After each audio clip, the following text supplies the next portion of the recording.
Ayun yung alaga ko. Ala, nahihirapan na siyang tumayo. Ano ba yan? Ang payat mo na tayo ko, oh. Kasi, bakit kasi ayaw mong kumain? Tingnan mo yung mata mo. Laging puno ng muta.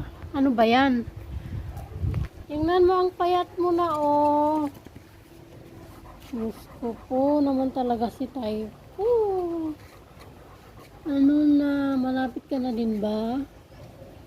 Malapit mo lang sundan si Taykway. Tingnan mo, hindi na yan masukla yung buhok mo. Ang payat na niya. Matanda na talaga to. Mahihirapan na siyang maglakad. Ayan. Saan ka punta? Ha? Saan ka punta?